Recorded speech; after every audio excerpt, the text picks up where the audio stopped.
안녕하세요. 주변들의 조민근 변호사. 안녕하세요. 송재성 변호사입니다. 요새 날씨가 너무 좋다 보니까 남녀분들이 데이트하는 모습이 엄청나게 많이 눈에 띄더라고요. 그리고 요즘에 이제 결혼하신다고 청첩장 주시고 이런 분들이 많은데 봄 이번에 이제 몇 달 내지는 몇 주 후에 결혼하시는 분뿐만 아니라 가을에 결혼한다는 청첩장도 많이 주시는 것 같더라고요. 그래서 제가 물어봤어요. 어떻게 뭐 집은 어떻게 하시는 거예요? 뭐 이렇게 했더니 저는 집이 있는데요? 상대방은 상대방도 집이 있대. 부자네. 그래서 아니 근데 요즘에는 그러면 20, 30대 젊은 사람들은 남자가 집을 구하냐 아니면 여자가 집을 구하냐 이렇게 물어봤더니 요즘에는요 사실 어느 정도 집안이 좀 맞는 사람하고 결혼을 하지 한쪽이 다 구해오고 한쪽이 그냥 들어오고 이런 거는 요즘 세대에서는 잘 안 한다. 그게 심지어 우리가 20대 때부터도 사실 남녀가 굉장히 사회생활하는 게 평등하게 사회생활을 하기 시작해가지고 심지어 지금은 이제 공무원 비율이 여성분들이 많아진 지 되게 오래됐잖아요. 남녀의 경제력이 굉장히 비슷해졌다. 그렇죠. 그러면은 어차피 부모는 남녀를 가리지 않고 부모님의 경제력은 동등하게 존재하다 보니 왜 동등해? 부모님 남자는 뭐 집을 해오고 여자는 집을 해오지 않고 이런 그 불균형적인 그 혼수 준비에 대한 그 관념이 깨진 지가 굉장히 오래됐어요. 그래가지고 우리 조민근 변호사님께서 블로그에 좀 유명 블로거가 작성한 글을 보고 굉장히 감명 깊었다고 하는데 어떤 글이에요? 이게 저도 사실 처음 본 얘기인데 예전에는 가성비의 5년 약속의 10년이었다가 그게 이제 이혼을 해본 사람이거나 아니면 유부남 유부녀들이 이제 이혼을 좀 생각했을 때 보통 이제 뭐 남녀를 불문하고 경제 생활을 하지 않는 편에서 이제 그 뭐 처음 결혼할 때 재산 같은 걸 준비 안 해왔다고 하더라도 한 결혼한 지 5년이 지나면은 이미 상대방이 가진 재산도 일정 부분 분할해 갈 수가 있고 10년이 지나면은 절반씩 뚝 잘라간다. 그래서 약속의 10년이었던 것 같아요. 근데 옛날에는 가성비의 5년 약속의 10년이었는데 요즘에는 가성비의 3년 약속의 5년으로 점차 변화하고 있다는 얘기가 있어요. 그런 것 같아요. 실제로 그렇습니다. 실제로 제가 진행했던 사건들 중에서는 물론 이 사건은 결혼한 지 뭐 3년? 5년 만에 이혼은 아니지만 비슷한 사례 추적한 게 최근 게 제가 기억나지 않겠습니까? 그러니까 결혼한 지는 좀 오랜 기간이 됐는데 이제 한쪽 부모님으로부터 상속받은 지는 한 3년 정도가 됐어. 사실 어떻게 보면 상속받은 재산은 특유재산 아니겠어요? 원래 그렇죠.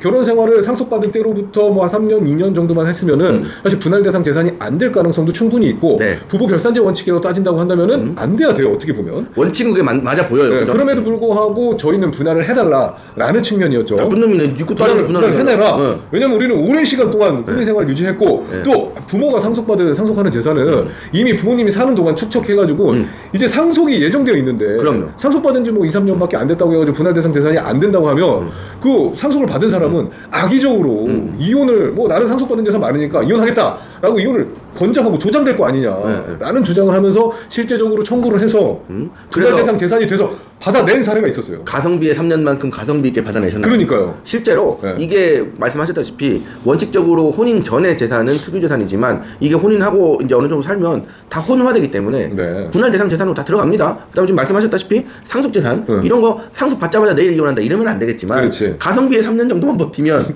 얼마든지 분할 대상 재산이죠. 이게 좀 현상인 것 같아요. 현재 현상을 좀 풍자하고 해약해서 이렇게 말씀드린 것 같은데 옳은 건가는 또 다른 느낌이에요. 저는 근데 약간 이런 경우도 있었어요. 그러니까 좀 된 얘기긴 한데 지금은 이제 그런 얘기하면 큰일 날 것 같아. 근데 이제 조정위원께서 이혼에 갔는데 그때 당시에 제 사건에서 저희는 여자 쪽이었어요. 근데 이 사건에서는 좀 일반적인 경우와 조금은 달리 여자분께서 대부분의 재산을 축적하셨고 남자분이 좀 이렇게 놓으시는 그런 케이스였거든요. 그러면 사실 남자도 가성비의 3년 약속의 5년 주장할 수 있는 거예요. 주장하려면 양육도 하고 근데 웃긴 게 뭔지 알아요? 이때 당시에 조정위원이 남자가 돈도 안 벌고 뭐 했어요? 라고 얘기를 하는 거예요. 근데 이게 저는 이 기울어진 운동장을 반영하는 이 사회 추세와 조금도 다르지 않다고 생각을 합니다. 되게 갑갑하다. 고구마 한 10개 먹으면 참 갑갑하다. 실제로 그 사건에서 우리가 여성분 쪽이었기 때문에 나이스하긴 했는데 약간 그분은 뭐 약속의 10년만큼도 약간 좀 못 뜯어가시는 우리가 잘 방어해서 그렇겠지만 그런 부분이 존재했어요. 그러니까 그런 조정 사건이잖아요. 예를 들면은 그 재판이 진행돼서 변론기일에 그런 얘기를 했다면 좀 더 큰 문제인 것 같고 조정기일에 얘기한 거는 조정을 시키려고 한쪽을 좀 길을 눌리려고 그럴 수 있죠. 얘기를 하고 또 다른 쪽한테는 그 다른 쪽에 불리한 얘기를 하고 이런 경우가 많기 때문에 조정 절차 내에서 한 이야기는 그러니까 법률적으로 굉장히 뭐 크게 문제다라고 생각 안 할 수 있어요. 근데 이게요. 그 판사 조정위원은 이 조정위원이 사실 상대방을 나가게 하고 나서 우리만 앉힌 자리에서 넌 뭐 했냐 이렇게 얘기하면 또 몰라. 근데 상대방도 인정을 했어. 아니 그러니까 조정위원 머릿속에서 이렇게 얘기를 해야지 조정이 매끄럽게 진행되겠다 싶어가지고. 한국에서는 뭐 남자가 다 책임져야 돼. 아니 결론이 아니잖아. 이렇게 자꾸 이런 방향으로 변모하는 게 뭐랄까 혼인율을 낮추고 자녀 출산율을 낮추는 게 좀 많이 큰 기여를 하고 있는 게 아닌가라는 생각이 들어요. 그때 그 블로그 작성한 글도 보니까는 그래서 남자 쪽에서 집을 가지고 있는데 여자 쪽에서 집을 가지고 있지 않았을 때 왜 여성이 남성한테 우리 결혼 안 하는 거야? 너 청혼 안 해? 이렇게 얘기하는데 왜 너 살게 안 해줘? 나는 집이 있는데 너는 집이 없잖아. 그러니까 우리는 결혼을 못 하지.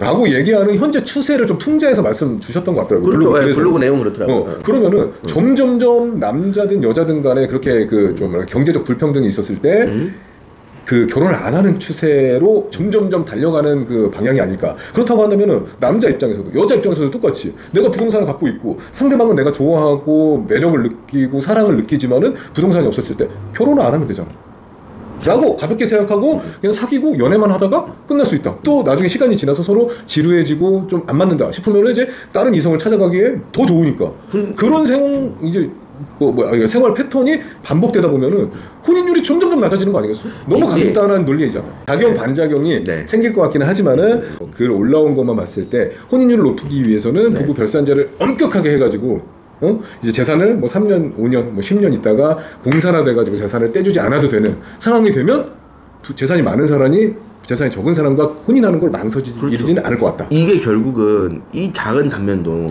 이게 과연 자본주의적인 사고방식이냐 내지는 공산주의적인 사고방식이냐 이런 것도 좀 연관이 있어요. 그러니까요. 이게 한쪽 면만 바라보고 있으면 지금 말씀 주신 현상을 야 그러면은 부부 별산제 엄격하게 하고 각자 재산 각자 거로 귀속된 다음에 그냥 나중에 뭐 혼인하든 이혼하든 그걸 안 건드리고 이혼하면 되는 거 아니냐 가볍게 생각할 수도 있겠지만 또 우리가 이혼 사건 많이 진행하는 변호사로서 한편으로 생각해보면 축출 이혼이 맞아요. 가능한 상황이 훨씬 더 쉬워지죠. 실제로 축출이혼 꽤 많습니다. 그래? 너 마음에 안 들어? 나가. 그러면 내 재산 떼줄 것도 없으니까 이혼과 혼인이 막 난무하게 되고. 그 다음에 이제 좀 나이 드셔가지고 뭐 이렇게 거의 안 떼주고 쫓아내면서 이제 약간 새로운 그러니까 붙여드려가지고 이쪽한테 상속시켜주고 이런 많아요. 사회적인 부작용이 또 우려되는 부분이 있기도 하고 그러니까 생각이 많아집니다, 여러분. 여러분의 생각을 댓글로 남겨주시면은 저희가 다시 한번 생각을 해볼게요. 근데 이 블로그 글만 놓고 봤을 때는 부부 별산제를 엄격하게 유지하게 된다면은 나름대로 장점도 있겠다. 혼인을 하는 단계에 있어서는 이제 재산을 많은 사람이 망설이는 거는 조금 해소가 되지 않을까라는 가벼운 생각을 해봅니다. 근데 이 블로그 그래서 정말 좀 약간 팩트하고 어느 정도 사실인 건 그 약속과 가성비의 시간이 점점점 줄어들고 있어요. 그게 사회 현상이고 재판부 그러니까 법원에서 그런 판단을 계속해서 해내고 있는 상황이에요. 근데 또 하나 더 말씀드렸듯이 남녀가 불평등해요. 여자 쪽에는 가성비와 약속이 맞아 들어가는데 남자는 돈 안 벌면 넌 뭐 했어? 라고 물어봐요. 아직도. 그런데 사회 현상은 공무원이라던가 이렇게 안정적인 직업에 있어서는 또 여성들이 그 비율이 훨씬 더 높아진 지가 좀 오래됐고요.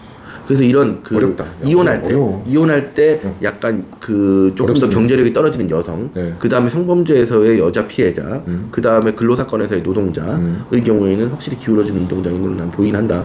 그래요? 라는 생각이 들어요. 그래, 그럼 너는 그렇게 네 멋대로 해봐. 그래. 오늘 참 여기까지 해야 될 것 같아요. 여러분의 생각을 댓글로 달아주시길 바랄게요. 구독과 좋아요 눌러주세요.